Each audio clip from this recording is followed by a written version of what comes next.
right. Well, while you all are enjoying your lunch, we have an incredible guest speaker that I get to introduce here. Somebody who, when I started at LISC 5 years ago, our executive vice president reached out to me and said, let me tell you, one of my favorite stories was spending time with your mayor. And at the time, we had a mayor who had just been elected 2 months earlier. I'm like, you must be talking about Mayor James. I'm like, I understand. When she started describing how much fun she had when she would come through Kansas City, I said, well, you're spending time with Mayor James. He's been a great partner, was a great partner for us at LISC during his 8 years as mayor. Certainly somebody I call a friend. I will share with you a little bit of his background. So he's a Marine, an attorney by training. For those of you from Minnesota, he attended the University of Minnesota Law School, so I know we have some folks who are fans there. Has been a mediator, well-respected legal scholar in our community. Served as mayor really from 2011 to 2019. I think will be kind of remembered as kind of one of our most transformative mayors. Some of the projects that he worked on and championed are things that you experienced, and we've heard feedback already. If you came through our airport and you loved it, you can thank Mayor James for kind of really championing the revitalization. We had a 50-year-old airport that needed something new, and he led that effort during his tenure. The streetcar line that's just a couple blocks away from where we are today that helps to drive economic development, something he championed. You know, universal pre-K, something he championed. You know, he started a literacy program, Turn the Page, he championed it. In many ways, when I reached out to him and said, I'd love for you to come talk to this group of partners and LISC employees from around the country who are working on childcare, I feel like he was ahead of the curve. He understood really early on the role that the public governments serve in helping to support childcare initiatives. And so with no further ado, let me introduce my friend, the Honorable Mayor Sly James.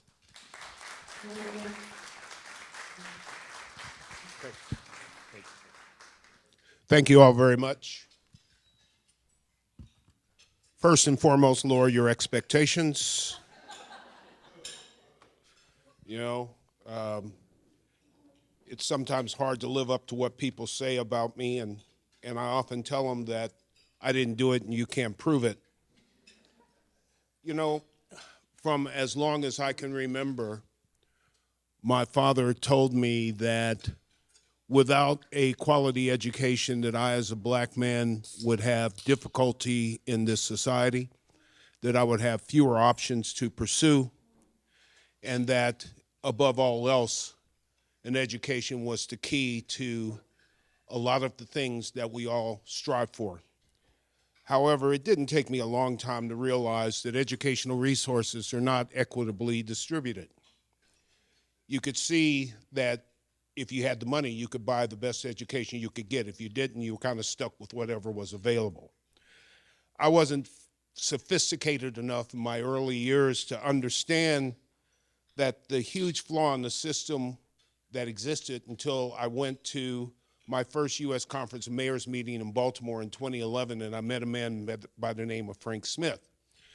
Frank sat me down and talked to me for an hour or two about the importance of third grade reading, what it meant to the trajectory of a child, what it meant for their learning prospects, what it meant for their life, what it meant for prospects of future negative contacts with police, what it meant for future earnings, etc. I wasn't aware of all of that until he told me. But I became so enamored with what he was trying to teach me that upon some more exploration, we started Turn the Page KC that is dedicated to improving the third grade reading proficiency of children in this city. I was startled when I came back from Baltimore and we took a data dump of various school districts and found that 81% of third graders in Kansas City public schools were not proficient readers by the time of third grade. 81%. Only 19% were. And when I looked and listened and learned about what that marker of third grade reading proficiency portends for a child's future, I was shocked that it was that low. Turn the Page focused on school kindergarten readiness, school attendance, and making sure that every child had books and somebody to read to them as often as possible, increasing the number of words they were hearing and the context they had. Not only did Turn the Page succeed in those things to the extent that it could, we're up about 30% from where we started in terms of reading proficiency at that point, but it also showed me something else. The contact with kids in the schools district, black kids, brown kids, white kids, with people of different races who came and read with them every week, sat with them and learned about their lives, talked to them and learned to care for them, and the kids learning to care for them also had the side effect of helping to enlighten children that whatever stereotypes they had been fed, and adults, whatever stereotypes they had been fed about people who don't look like them, don't live where they live, were wrong and were easily broken by simply having contact. All of those things are valuable. However, I also realized that you get a lot of that same contact on a different level if you just have kids in quality pre-K and good quality childcare. So after learning that and after starting Turn the Page, we started mapping things. We started mapping low educational attainment. And lo and behold, guess what we found? The places where we mapped low educational attainment, we also found poverty, and we also found crime. So that tells me that some of these things are connected to each other. Acting on my increasing enlightenment and starting Turn the Page and focusing on third grade reading, it also showed me that third grade reading is great, it's important, it's absolutely necessary, but we wouldn't have problems at third grade if we started earlier. Third grade is too damn late. It's kind of like the situation we've gotten ourselves into now, where we think that by introducing STEM or STEAM at high school, we're going to change something. We should know, because we like to build stuff, we should know that before you put the top floor on, you really need to build a strong foundation to hold all that stuff up. When we're talking about kids, that foundation starts at 0. And this country devotes no real major resources to 0 to 5 relative to other things. So I started working with some good people here in this city. Deidre is over there. Paula, I think, is over there. My education advisor, Julie Holland. By the way, under Kansas City's charter, doesn't even mention the word education. City has no responsibilities whatsoever regarding education. If you try to move into education, people want to slap your hands and tell you to get the heck out, a lot of whom are educators. But we knew there was a problem, and in fact, I knew there was a problem when I started running for mayor back in 2009, because I attended meetings down at UMKC and at the Kauffman Foundation where people were talking about the need to have better access to pre-K. And they worked and they worked. A lot of them were educators from the KCPS, foundation people, interested providers and experts. And they knew what needed to be done. The problem was they could never put a plan together that worked because they could never figure out how to pay for it. So, working under a city charter that doesn't mention education, I felt a little hamstrung, but Paula and Deidre and Julie and others continued to work, and I continued to work with them to try to find a solution, and ultimately we did. But by the time we were able to do that, we put together a pre-K plan that called for raising a 3/8 sales tax that would generate about $38 to $40 million a year. At that time, it would generate a lot more now. Thank you, streetcar. But it would generate a lot of money that we could then use to create a program that would provide universal access to pre-K regardless of your financial circumstances, because we would do it on a sliding scale.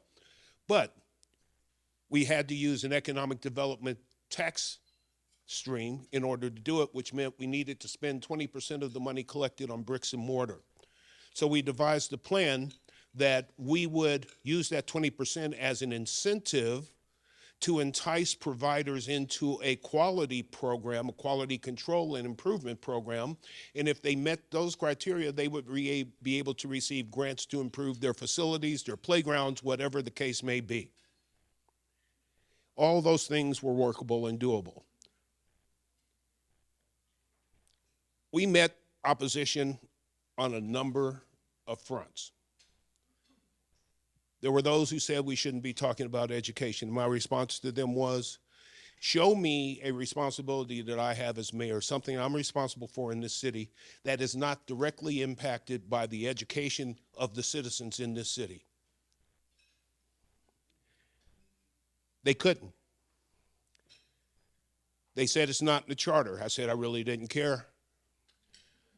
As to, they said that it would be a tax and a burden on poor people. My response to that was, do you really think that poor people are going to be so upset about paying 3/8 of a cent on a can of beans that they would deliberately reject an opportunity to allow their children to escape the ravages of poverty that they've had to live through, and a situation that could provide them with better options for their future so that they could become the people that they wanted to be?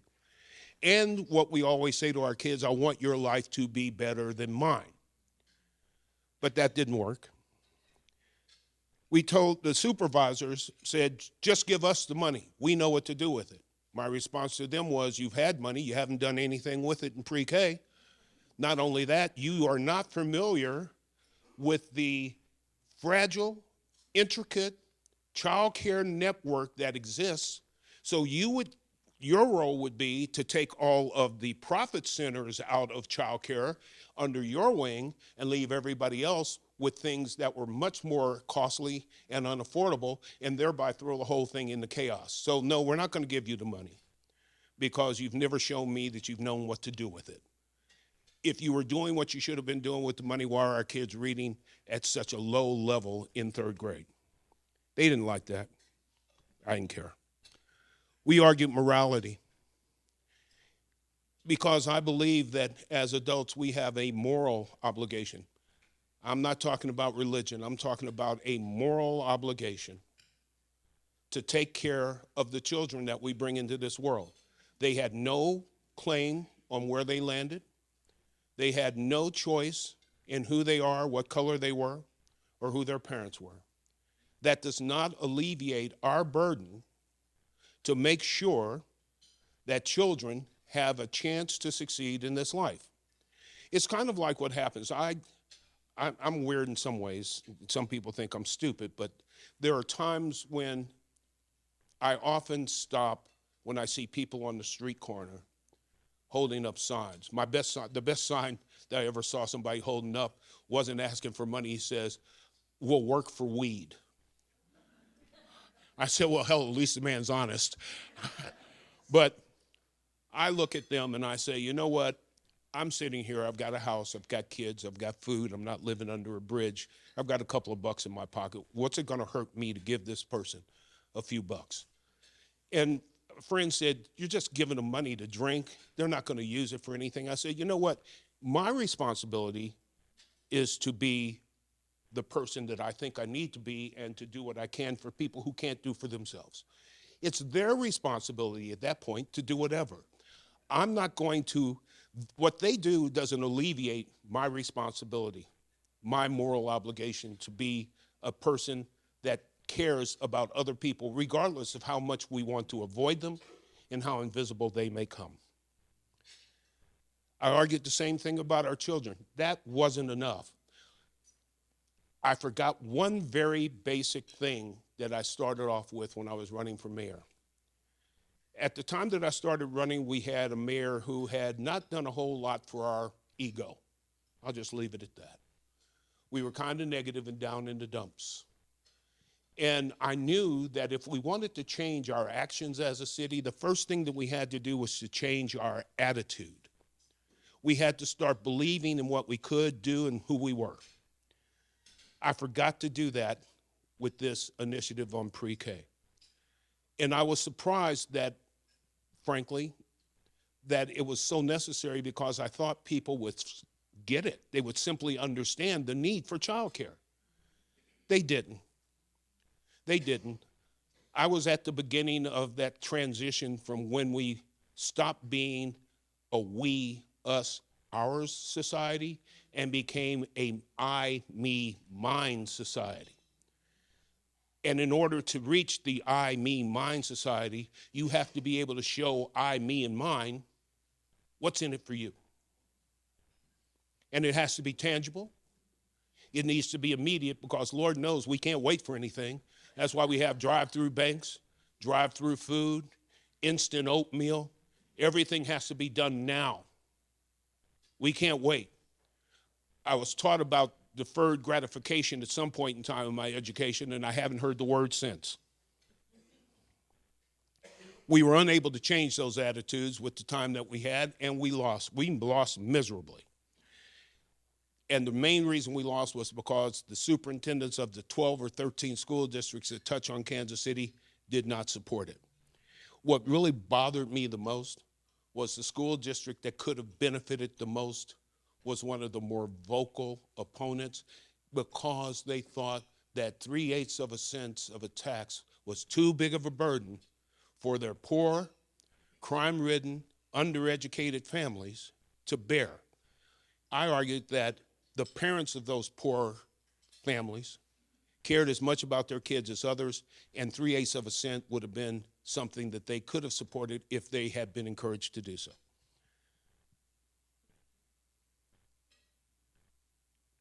I wonder what would have happened if we had run that election after COVID. That crisis changed a lot of attitudes about the need for child care and pre-K and taking care of our kids. Because all of a sudden, it pushed to the forefront the economic imperatives. For whatever reason, I must have had a brain cramp or something and forgot that the whole thing runs on money. If you can't show a financial payback, then you're probably not going to get what you want. But when people weren't able to work, when parents had to stay home with their kids when they were able to work because the school was closed or something happened and somebody had to be with the kids. By the way, I say parents, but let's be real. When mothers had to stay home, all of a sudden people started to take notice of what it was doing to their money, to their profits, to their pockets, to their ability to run a business and to produce. Childcare became a big subject. I wrote a book with a friend of mine called The Opportunity Agenda, a bold democratic plan to grow the middle class. And we talked to people in Iowa about childcare and ran across a mayor there who told us how badly the childcare situation was in his city and how it affected their economic abilities to compete. So they tried to address it in the ways that they could. So after all of this, what have I really learned? First, I learned with so many things that we want to do today, we have to be able to show that there is an economic payoff. I also learned that the need to address this issue is absolutely more critical than ever. Workforce's needs are such that we simply cannot afford to leave entire segments of our community and our population out of productivity and out of the stream of success. That we need to free up women to go back to work, to follow their dreams, to do whatever they need to do in order to be whole people. And it's unfair to burden just one part of our society with a responsibility that we all have. It used to be it takes a village. Now it takes a daycare center. One of the things about why this affects women so adversely is when women are out of the workforce, they're not contributing to Social Security, which means that when it's time for them to retire, their Social Security return is going to be a lot less than a man who's been in the workforce the entire time. And since we know that men often predecease women, they get the shaft once more. We also need to understand that if we don't address the child care pre-K situation in a forceful, productive way, that we will not be producing the kids that are necessary to have the skills that are going to be needed in an increasingly technological, AI-driven society and economy. The skills that we teach to learn about how to take tests are not sufficient. We need to be able to teach kids to think. That process begins at 0, and it becomes codified and organized at pre-K, and then supposedly from there on through kindergarten and through school. But once again, without building the right foundation, we will not get the building that we want. We have to focus on those foundations in order to improve those skills and in order to produce people who are able to deal with, live with, and understand and work with people who don't look like them and learn how to do it without threats of violence, arguments, or any of the other negative emotions that we can count on. The issue is too big to be solved by the private sector or government alone. The only way to do it, in my opinion, is through P3s. P3s require people to come together and share a common goal. They require people to work together in order to govern the problem of the organizations that are created to address those goals and find solutions. It requires that all parties contribute something to the pot so that all parties can take something out. It has to start local with an idea of looking to scale. We can't start on a broader scale. Politics get in the way. We get into this Democratic, Republican, MAGA, HAGA, MAGA idea that impedes the development of good ideas and collaborative efforts. It requires that we build complex relationships and learn how to govern complex entities in a collaborative way. There has to be shared ownership. It has to be a coalition of government, business, and the private sector. All parties in that coalition benefit directly from it. There has to be a need, there has to create a need to build in metrics and measurements. And building in those metrics and measurements will be what sustains it going into the future, but it will also drive the need to improve quality along the way and make the adjustments as time and technology and skill needs change. So too does the governance structure and the innovations that come out of it. It benefits all of us to have better trained, more adaptable future workforce because the population is shifting. In 20 years, the difference will be that whereas now young people slightly outnumber old people will greatly outnumber young people. That means more stress on government programs and fewer people to provide the income and taxes to support it. And if we have whole segments of our population left out of that equation, we cannot possibly meet the needs of an aging society with the workforce that we have today. At the end of the day, I don't need to tell anybody in this room of the value and the importance of your work. You all know it or you wouldn't be here. What doesn't happen, however, is just that people outside of this room don't know it. We have to find a way to champion this cause in a broader way. We have to find a way to bring government into the conversation along with private business, foundations, providers, and sit at the table long enough to do what we know we should do. We've always known what we've needed to do in this country to solve problems. The problem is we've never had the political guts to do it. But we're reaching a crisis point now. If we don't find the guts to do this and to take care of these kids, we're going to pay for it. It's going to happen. I'm not trying to scare anybody, but the numbers, the data is there. You can't build a 50-pound weight on a 1-ounce foundation. I applaud you for what you're doing. I hope you'll continue to do it, but I hope as we continue to move forward that we do it together and that we do it in such a way that we build the coalitions to form P3s on a local level that will help make pre-K and quality childcare available to every single kid, regardless of color. I used to say as mayor, they may not have my name, but as long as they live in this city, they're my kids too. Thank you very much.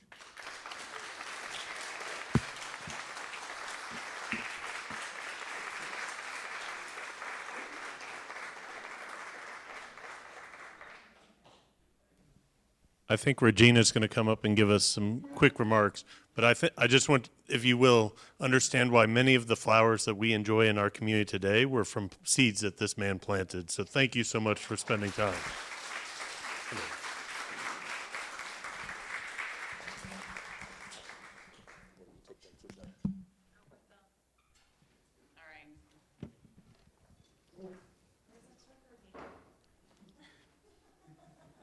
Well, I guess I really don't need a clicker. There we go. Oh, there we go. I would like to thank everyone that have joined us today. I hope everyone enjoyed their lunch. I hope everyone can take back everything that they learned today to their communities. It was a lot of important information shared, and I would personally like to thank all of the panelists, all of the speakers that have came and graced us with their knowledge. So just a few housekeeping. We're gonna meet downstairs in the lobby for the bus tour at 1 o'clock.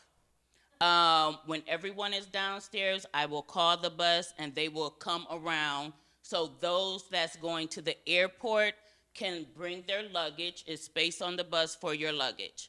The tour should end around 3 o'clock. We're gonna make a quick stop back at the hotel for anyone that may need to use the bathroom, freshen up, and then we will go to the airport. And also at that time, if you don't need to go to the airport, we'll drop you back off at the hotel. If you need any information, anything shared, please contact Bevan, our program director, Megan, our senior program officer, and myself, Regina. Thank you, everyone. Anyone have any last words? Brian, I see you looking. Thank you.